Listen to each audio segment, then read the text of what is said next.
I'm Roger Baker, Executive Director of the Stratfor Center for Applied Geopolitics at RANE, a global center of excellence for geopolitical intelligence and analysis. Learn how you can put geopolitics to work for your organization at ranenetwork.com.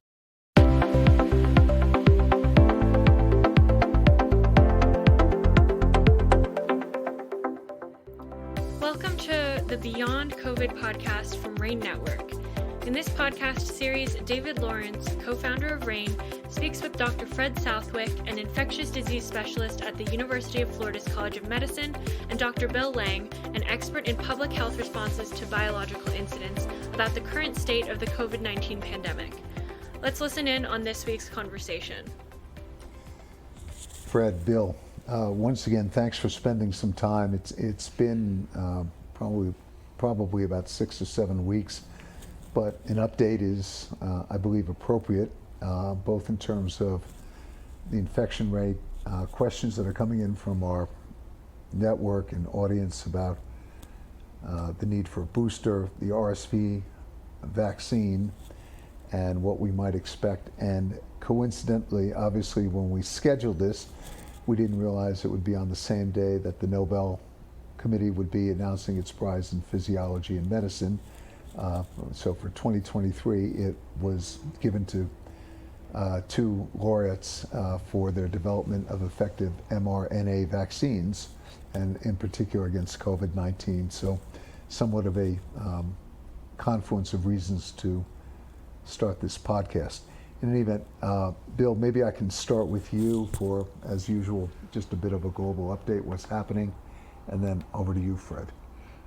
Well, yeah, as we probably the last time we talked, he said it was a while ago, we are unable anymore to give really good hard data on where this outbreak is. And that's for a couple reasons. One, most jurisdictions are no longer keeping track.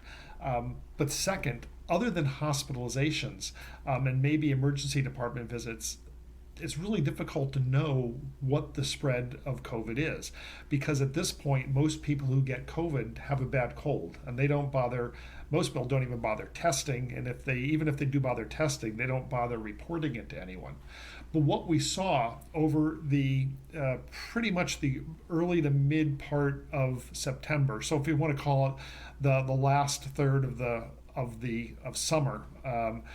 We saw an increase in COVID, and the reason I can say that is subjectively talking to colleagues, reading news reports. There were lots more people who were getting sick with COVID if they bothered to test, or with very much COVID-like symptoms. In fact, that paralleled what we were seeing in hospitalizations. Is through the middle of September, hospitalizations were trending up, not in a huge manner. I mean, it's not double-digit percentage trends, but it was trending up. And emergency department visits were trending up fairly significantly for COVID. And I think most of us had a feeling that there was a lot of COVID going around. This corresponded to the rise in a new variant called EG.5. And EG.5 is very, very antigenically distinct from the earlier, many of the earlier derivatives. Now, since the last week or so, let's call it the middle of September, we've been seeing a downward trend in emergency department visits, a slight downward trend in hospitalizations. But remember, hospitalizations are a trailing indicator. And a significant downward trend in tests that were positive. Now, I don't trust that statistic, because who knows what it really means. We are seeing an increase in COVID deaths, about 8% in the last week. But again, that's a far trailing indicator. So if we were seeing significant increases due to this EG.5 in early September, those would be manifesting as increased number of deaths. Here we are in the first week of October. So what has happened since the middle of September is that early to mid-September is that a new strain, XBB, which you may have remembered that from before, XBB.1 specifically, XBB.1.5, is starting to overtake and displace this EG.5. As that happens, XBB is not a very virulent it displaces this newer EG, but it is not more serious. So I think we're probably going to see, at least if you want to call it a leveling or probably even a downtrend in cases here over the early part of fall. We'll see where we go as we get into more cold and flu season. And let me, before turning this over to Fred, point out the distinction that both of you have always made. This is about hospitalizations and obviously fatalities from hospitalizations, not whether necessarily people get sick. But at least anecdotally in the greater New York, Boston, LA, San Francisco, Miami, Chicago region, where we have a number of our, and also Dallas as well.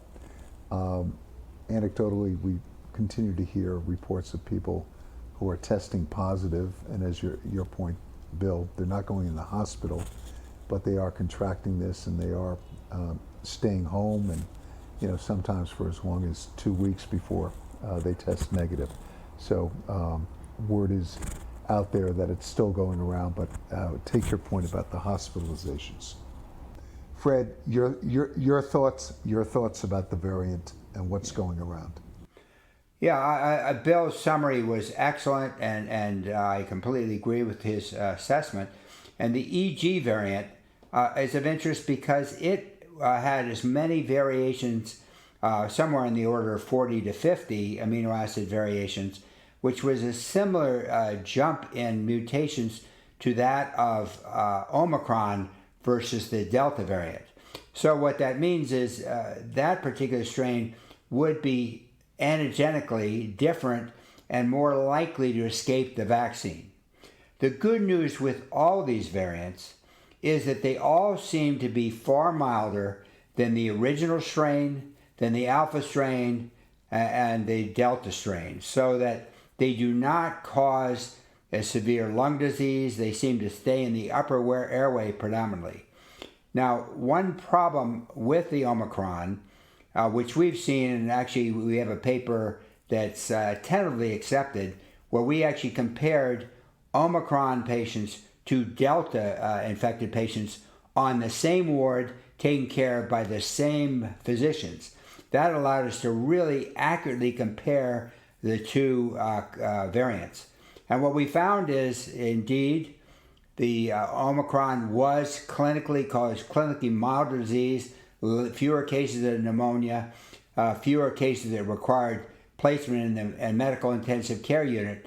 However, when we looked at the mortality of the Omicron variant was comparable to the Delta variant as far as in-hospital mortality.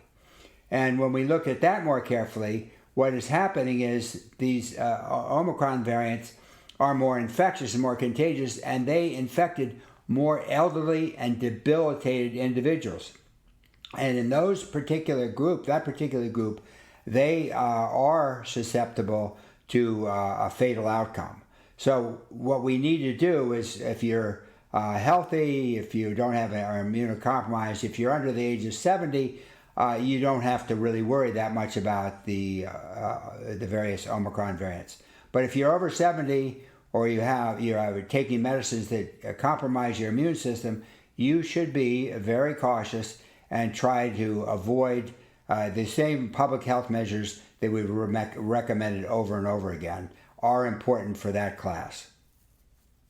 Well, that's a natural lead into one of the important questions that's been raised with us, is how to think about the booster now that it is reportedly available. I say reportedly because there have been numerous situations in major cities where people book appointments and then they show up and the vaccine is not available. But how best to think about the booster if it is available to you, and the timing of taking the booster? So, David, for young, healthy people, let me just be clear first off, kind of the disclaimer I've done before is that the recommendation from CDC and from CDC is that everybody should get a booster. Unless you have a reason you should not get a booster, everybody should get a booster. That being said, I am not actively encouraging younger, healthier people to get boosters. There is a very small risk, and there's some risk that we don't know because there's been questions about how well the adverse events are being reported and characterized.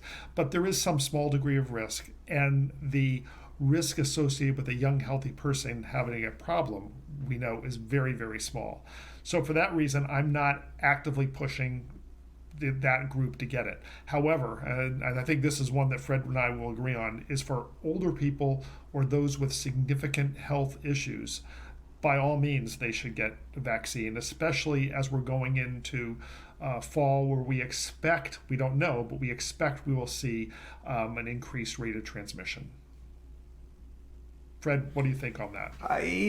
Bill, I think that's a very reasonable compromise.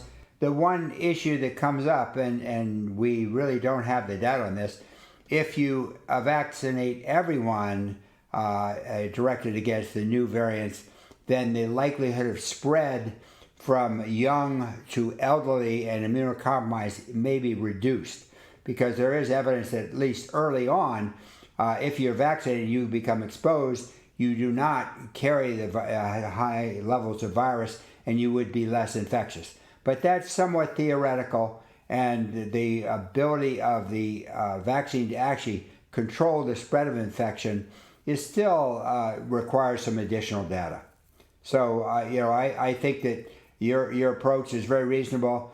The other point I would make is that the mRNA vaccines, I keep reviewing the data, are the safest set of vaccines we have ever known. And they are the most effective we've ever known. And I am so delighted that the developers of this mRNA vaccine received the Nobel Prize, because this has been a major step, and who knows how many thousands and millions of lives have been saved thanks to this mRNA vaccine.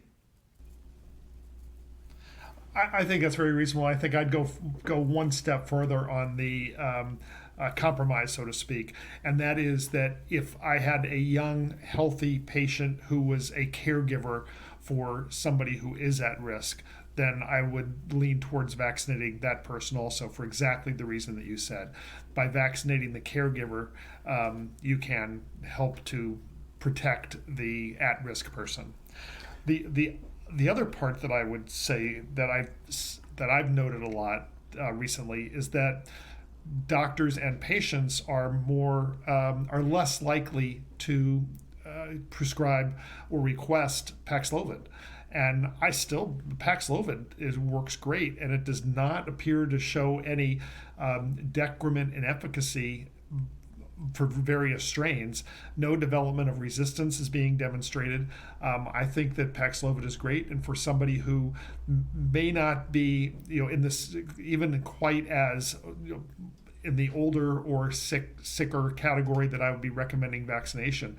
If I have somebody who's 50-ish and they get COVID, I'm encouraging them to use Paxlovid. There is a risk of rebound or of what's the right word we're using? But of recurrence, rapid recurrence, but it's a relatively small, on the order of 10% that happens. And even if it does happen, you can, depending on what, it's not fully recommended, but many providers do run another course of Paxlovid, or generally it's not as severe disease if you do have a rebound after taking Paxlovid. So don't forget about Paxlovid. It's a good drug and it works. Yeah, I completely agree with Bill on that. Paxlovid is really a terrific drug, which has about an 85% efficacy as far as preventing hospitalization. And that is held up. And so far, I have heard of no serious toxicities. And there is some drug-drug interactions. But I think when in doubt, you should strongly consider giving your patients Paxlovid, or getting Paxlovid if you get COVID-19. I want to remind people, as we have done repeatedly, Bill and Fred are not dispensing medical advice across state lines, but merely stating sort of the current, we'll call it baseline of what data is saying, what the CDC is saying, what other authorities are saying, and everyone should consult with their physician. But let me bring up, and I just want to clarify this. If people are 60 or older, and I saw the CDC, Bill, to your point, the CDC is recommending that everybody get the booster, but put that aside. But if you're 60 or older and you're still in good health, where do you guys come out in terms of the body of medical and scientific advice? Well, I would still strongly recommend the vaccine. Unfortunately, the toxicities have been exaggerated, and there's, unfortunately for the mRNA vaccines, there's some fear associated with this. But if you really look carefully and objectively at the data, these vaccines are very protective, and the evidence does look good that the designed booster will protect against all of the recent variants to a significant degree. So I would come out in favor of the vaccine for that group. And I'm just feeding off the questions here, Fred and Bill. Any difference between Pfizer and Moderna? The difference is tiny. I don't know in the booster if the Moderna was a little higher dose than the Pfizer, and therefore a little bit more prolonged immunity, but it was relatively small difference, and there was some suggestion maybe that higher dose might have caused a few more side effects, but I think it was very small. Bill, your thoughts on the difference between the two preparations? No, I don't think yes, you need a slightly different dosage, but at this point, there's no significant difference between the two. And you don't need to, I don't think there's any need to make sure that you get a different or get the same vaccine that you got the time before. It's just whatever they have available is just fine. Bill, you anticipated the next question, so thank you for doing that. Moving along, obviously, if people have pre-existing health conditions, it's a different analysis in terms of the importance of taking the vaccine booster. I'm hearing both of you say that. Yes, clearly at the older groups, you should get the booster. Younger, I think Fred and I may disagree on this a little bit. Younger, I would be less inclined, but clearly at the older age groups, yes. Okay, and I just want to point out one thing that I have not seen, and I wanted to probe your thinking because this has come up. People, in terms of their return to work environment, some people have to travel on mass transit systems. Some people go into offices that are crowded, elevators that are crowded. Some people are working in more rural areas and working from home.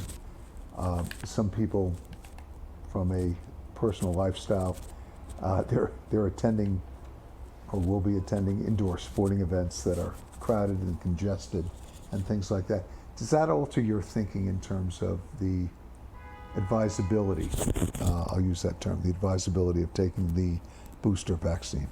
For me, it doesn't change things much at this point, but we need to continue to watch the data and see if we start to see increases. Remember, especially in the U.S., southern U.S., it's actually summertime that pushes people indoors more. Right. And we did not see huge increases with that. So I think we just need more data. Yeah, I agree. I don't think I think everyone is more is loosened up in their concerns about public spaces, and I think that's reasonable. The cases are mild when you get it. The incidence is down compared to what it was. So I think we can feel more free. Obviously, you remember the whole Swiss cheese model. If you block more holes, you're less likely to get in trouble. So the vaccine is one of those key control points, and so you're really this is a good contingency in case if you want to go out more frequently. It would make sense that you would want to be vaccinated and get the latest booster. Again, the application of common sense, so thanks. If I can move to the RSV vaccine, which is gaining a lot of attention, some prolific advertising campaigns, would like to get both of your thoughts on the advisability of that vaccine and any concerns about side effects. Well, let me hit the RSV vaccine for pregnant women first. As may know, I'm a family doc, and I've taken care of a lot of kids, and a lot of kids with RSV. In fact, there are tens of thousands of children who are hospitalized with RSV every year. And if we have something that can help prevent that, then that's great. And in fact, there is the new RSV, one of the new RSV vaccines has been approved for healthy women between 32 and 36 weeks of pregnancy, not so much to protect the pregnant woman, but protect the baby, because they're born with antibodies to RSV. Because in fact, if you get a bad virus in the first 3 months of life, that has to be treated as a potentially fatal disease. Admitting the baby, huge workup, spinal tap, all of that. So if we can reduce the incidence of one of the most common viral diseases by immunizing moms prior to birth, I think that's a wonderful thing to do. RSV vaccine is approved for those age 60 and older. It is really having it's having two effects. One is just as we've talked about with COVID, the more people get vaccinated, the less RSV there is in the community, and that also helps these kids. But what people don't realize, we think about the kids that get hospitalized, but somewhere around 120,000 people age 65 or older get hospitalized with RSV every year, and of that, there's somewhere on the order of 6,000 to 10,000 fatalities. So there are a lot of fatalities from the RSV vaccine. The RSV vaccine is a fairly reactogenic vaccine, and what that means is it causes quite a reaction from someone in the sore arm, feel fluey for a day or two, in someone who gets the vaccine. But it's demonstrating that it works pretty well. So from the standpoint of protecting, hoping to decrease these 6,000 to 10,000 fatalities a year, and from protecting the babies, where we have at least 300 fatalities a year for babies that get RSV, I think this is a very reasonable vaccine for elderly and for pregnant moms. I agree with Bill completely. RSV can be very serious in the elderly, and I've certainly seen cases that are very severe, and we've had to try to give them ribavirin, which does not work very well. So there is no good antiviral therapy, and prevention, I think, is the name of the game. So I'm getting the RSV vaccine, and my wife did too as well. Fred, you touched upon one of the fundamental lessons I learned early days at Goldman Sachs. Clients ask the wrong question. They ask, as do patients, what should I do? As opposed to asking the question of the physician or the financial advisor, what are you doing? So Fred, I heard you say that you and your wife are taking the vaccine, or have taken it. Yes, we are taking it, and I think it will be a benefit, and I think the toxicities compared to the benefits far outweigh any toxicity. Okay. And I think I'm probably going to get it. I'm slightly younger, but I've got a whole bunch of grandkids running around, including some really small ones. I was going to say, Bill, they want to keep you around for a while. Well, I want to keep them from getting. I want to keep them around a while. So that's why I'm going to do it. To Fred's point earlier about the benefits of broader vaccinations. All right. I would be remiss if I missed the obvious question on the test. which has to do with the flu vaccine. Your thoughts on taking it, and then again, some great questions from our network and our audience. What vaccines can you take together at once? Should you space them, et cetera, et cetera? So it's very clear that you can take the COVID vaccine and the flu vaccine together. However, I personally, I'm spacing it out a bit. I mean, if I'm in a situation where I've got a pharmacy, I drive by on my way home and I can pull over and get it. I'm separating them out slightly. So if I do have a reaction, I know what I'm getting a reaction to. But the data is that you're okay to get them together. I don't know on RSV what the recommendation is on that. Unfortunately, I apologize on that one. But I know that the COVID-19 and the flu vaccine it's okay to get together. Yeah, I agree. I've already gotten my influenza vaccine, and for those over 65, there is a higher dose vaccine which is more effective, and I received that. So and you can get it with the COVID-19. I haven't seen data on whether you can combine it with RSV. No, either have I. So I just don't know. And again, Fred has revealed, as of you, Bill, not what people should do, but what you're doing. And I take that point very seriously, that by spacing it out by a day or 2 days or whatever, 3 days, you'll potentially at least know what you're having a reaction to, should there be a reaction.